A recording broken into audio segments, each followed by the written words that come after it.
पूस की रात प्रेमचंद द्वारा लिखित है यह।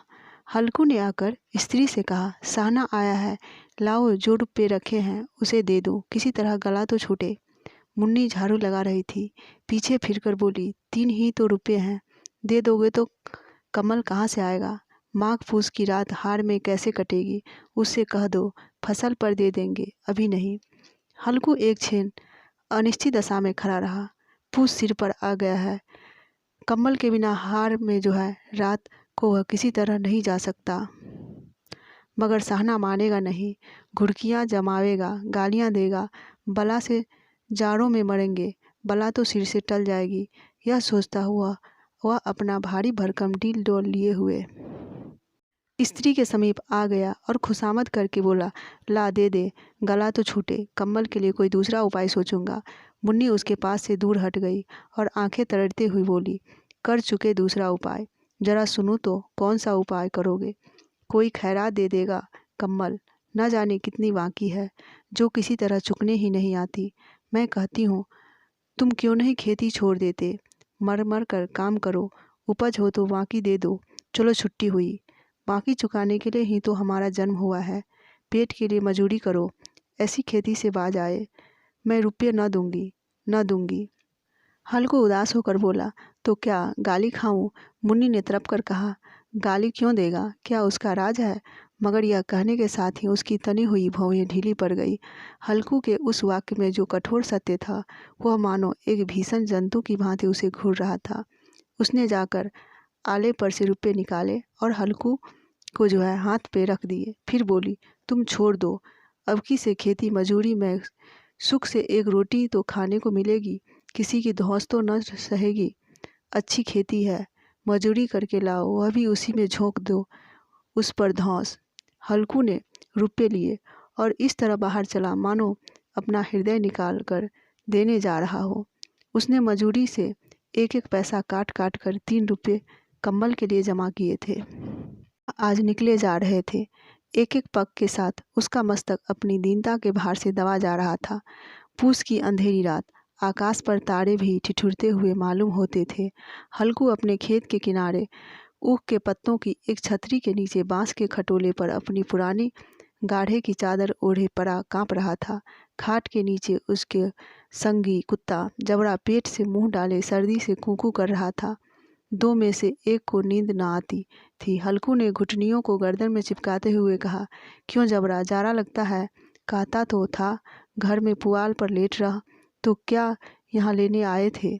अब खाओ ठंड, मैं क्या करूँ? जानते थे मैं यहाँ हलवा पूरी खाने आ रहा हूँ। दौड़े दौड़े आगे आगे चल आए, अब रोओ नानी के नाम को। जबरा ने बड़े दूम हिलाई और अपनी कुकू को दीर्घ बनाता हुआ एक बार जम्हाई लेकर चुप हो गया। उसकी स्वान बुद्धि ने शायद तार लिया, स्वामी को मेरी कुकू से नींद नहीं आ रही है। हल्कू ने हाथ निकालकर जबरा की ठंडी पीठ सहलाते हुए कहा, कल से मत आना मेरे साथ, नहीं तो ठंड हो जाओगे। यह रांड पछुआ न जाने कहाँ से बर्फ लिए आ रही है। उठूं फिर एक चीलम भरूं, किसी तरह रात तो कटे। 8 चीलम तो पी चुका हूँ। यह खेती का मज़ा है। और एक एक भगवान ऐसे पड़े हैं जिनके पास जाड़ा जाए तो गर्मी से घबरा कर भागे। मोटे मोटे गद्दे, लिफाफ, कम्बल, मजाल है जाड़े का गुजर हो जाए। तकदीर की खूबी, मजूरी हम करे, मजा दूसरे लूटे। हल्कू उठा, गड्ढे में से जरा सी आग निकालकर चीलम भरी। जबरा भी उठ बैठा। हल्कू ने चीलम पीते हुए कहा, पिएगा चीलम? जाड़ा तो क्या जाता है, सारा बदन बदल जाता है। जबरा ने उसके मुंह की और प्रेम से छलकती हुई आंखों से देखा। हल्कू, आज और जाड़ा खा ले, कल से मैं यहाँ पुआल बिछा दूंगा, उसी में घुसकर बैठना, तब जबरा न लगेगा। जबरा ने अपने पंजे उसकी घुटनियों पर रख दिए और उसके मुंह के पास अपना मुंह ले गया। हल्कू को उसकी गर्म सांस लगी। चीलम पीकर हल्कू फिर लेटा और निश्चय करके लेटा कि चाहे कुछ हुई हो, अब की सो जाऊंगा। पर एक ही क्षण में उसके हृदय में कंपन होने लगा। कभी इस करवट लेटा, कभी उस करवट, पर जाड़ा किसी पिचास की भांति उसकी छाती को दबाए हुए था। जब किसी तरह न रहा गया तो उसने जबरा को धीरे से उठाया और उसका सिर को थपथपाकर उसे अपनी गोद में सुला लिया। कुत्ते की देह से जाने कैसी दुर्गंध आ रही थी, पर वह उसे अपने गोद से चिपटाए हुए ऐसे सुख का अनुभव कर रहा था जो इधर महीनों से उसे न मिला था। जबरा शायद यह समझ रहा था कि स्वर्ग यही है, और हल्कू की पवित्र आत्मा में तो उसे कुत्ते की प्रति घृणा की गंध तक न थी। अपने किसी अभिन्न मित्र या भाई को भी वह इतनी ही तत्परता से गले लगाता।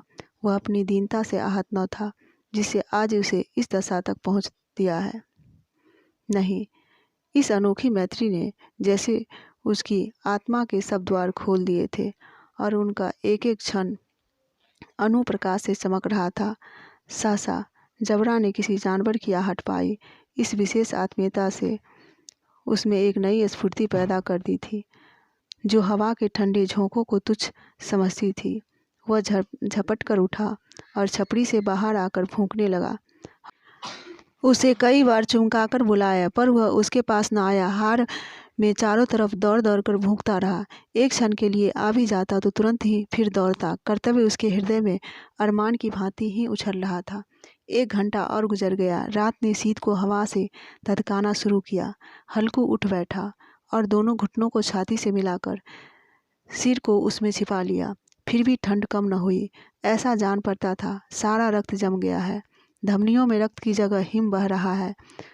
उसने झुककर आकाश की ओर देखा। अभी कितनी रात बाकी है। सप्तर्षि अभी आकाश में आधे भी नहीं चढ़े। ऊपर आ जाएंगे तब कहीं सवेरा होगा। अभी पहर से ऊपर रात है। हल्कू के खेत से कोई एक गोली के टप्पे पर आमों का एक बाग था।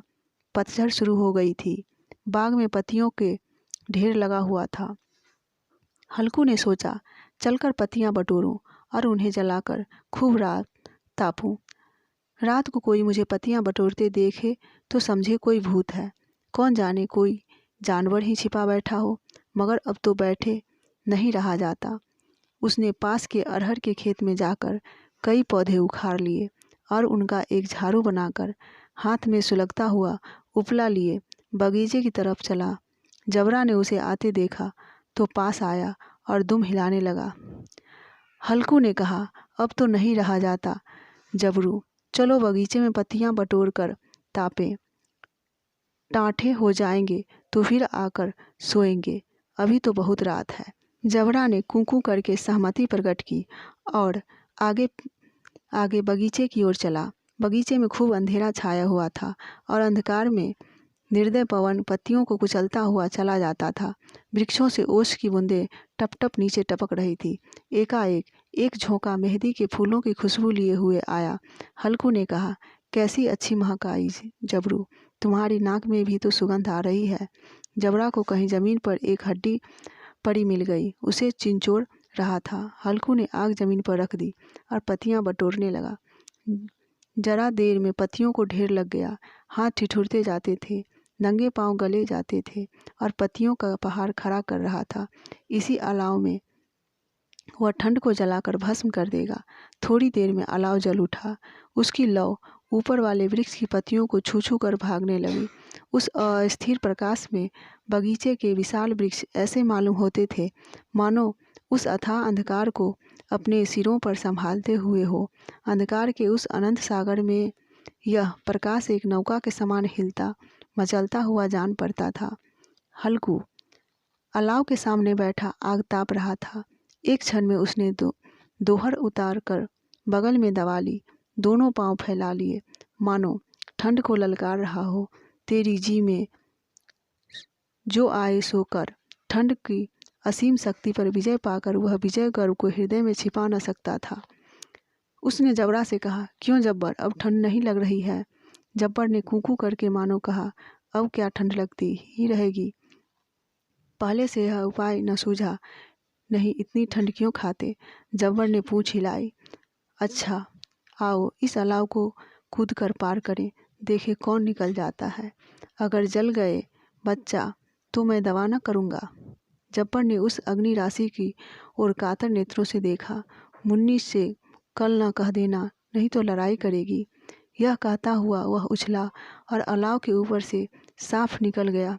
पैरों में जरा लपट लगी, पर वह कोई बात न थी।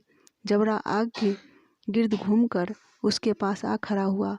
हल्कू ने कहा, चलो चलो, इतनी सही नहीं, ऊपर से कूद कर आओ। वह फिर कूदा और अलाव के पास इस पार आ गया। पत्तियां जल चुकी थी। बगीचे में फिर अंधेरा छा गया था। राख के नीचे कुछ कुछ आग बाकी थी, जो हवा का झोंका आ जाने पर जरा आग उठती थी, पर एक क्षण में फिर आंखें बंद कर लेती थी। हल्कू ने फिर चादर ओढ़ ली और गर्म राख के पास बैठा हुआ एक गीत गुनगुनाने लगा। उसके बदन में गर्मी आ गई थी, पर ज्यों-ज्यों शीत बढ़ती जाती थी, उसे आलस दबाए लेता था। जबरा जोर से भौंककर खेत की ओर भागा। हल्कू को ऐसा मालूम हुआ कि जानवरों का एक झुंड खेत में आया। शायद नीलगायों का झुंड था। उनके कूदने दौड़ने की आवाज़ें साफ कान में आ रही थी। फिर ऐसा मालूम हुआ कि खेत में चर रही है। उनके चबाने की आवाज़ चरचर सुनाई देने लगी। उसने दिल में कहा, नहीं, जबड़ा के होते कोई जानवर खेत में नहीं आ सकता। नोच ही डाले, मुझे भ्रम हो रहा है। कहाँ, अब तो कुछ नहीं सुनाई देता। मुझे भी कैसा धोखा हुआ। उसने जोर से आवाज़ लगाई, जबरा जबरा। जबरा भौंकता रहा, उसके पास न आया। फिर खेत के चरे जाने की आहट मिली। अब वह अपने को धोखा न दे सका। उसे अपनी जगह से हिलना जहर लग रहा था। कैसा दंदाया हुआ था। इस जाड़े पाले में खेत में जाना, जानवरों के पीछे दौड़ना असह्य जान पड़ा। वह अपनी जगह से न हिला। उसने जोर से आवाज़ लगाई, लिहो लिहो लिहो। जबरा फिर भौंक उठा। जानवर खेत चर रहे थे। फसल तैयार है। कैसी अच्छी खेती थी, पर ये दुष्ट जानवर उसका सर्वनाश किए डालते हैं। हल्कू पक्का इरादा करके उठा और 2-3 कदम चला, पर एकाएक हवा का ऐसा ठंडा चुभने वाला बिच्छू के डंक का सा था, झोंका लगा कि वह फिर बुझते हुए अलाव के पास आ बैठा और राख को कुदेरकर अपनी ठंड देह को गरमाने लगा। जबरा अपना गला फाड़ डालता था। नीलगायों खेत को सफाया किए डालती थी और हल्कू गर्म राख के पास शांत बैठा हुआ था। अकर्मण्यता ने रस्सियों की भांति उसे चारों तरफ से जकड़ रखा था। उसी राख के पास गर्म जमीन पर वह चादर ओढ़कर सो गया। सवेरे जब उसकी नींद खुली तब चारों तरफ धूप फैल गई थी और मुन्नी कह रही थी, क्या आज सोते ही रहोगे? तुम यहाँ आकर रम गए और उधर सारा खेत चौपट हो गया। हल्कू ने उठकर कहा, क्या तू खेत से होकर आ रही है? मुन्नी बोली, हाँ, सारे खेत का सत्यानाश हो गया। भला ऐसा भी कोई सोता है? तुम्हारे यहाँ मरैया डालने से क्या हुआ? हल्कू ने बहाना किया, मैं मरते मरते बचा। तुझे अपने खेत की पड़ी है। पेट में ऐसा दर्द हुआ कि मैं ही जानता हूँ। दोनों फिर खेत के डाढ़ पर आ गए। सारा खेत रौदा पड़ा हुआ था और जबरा मरैया के नीचे चित लेटा है, मानो प्राण ही न हो।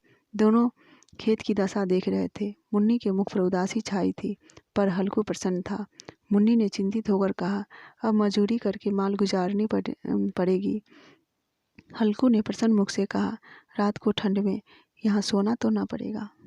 रात में लेखक ने गरीबी, ठंड, किसान और कुत्ता का वर्णन किया है कि ठंड की रात में किसान किस तरह से ठुठुरता रहता है और उसके ओढ़ने के लिए कंबल तक नहीं है। कंबल के लिए वह पैसा जुगाड़ लगाता है, लेकिन वह भी उसे कर्जदारों को देना पड़ता है।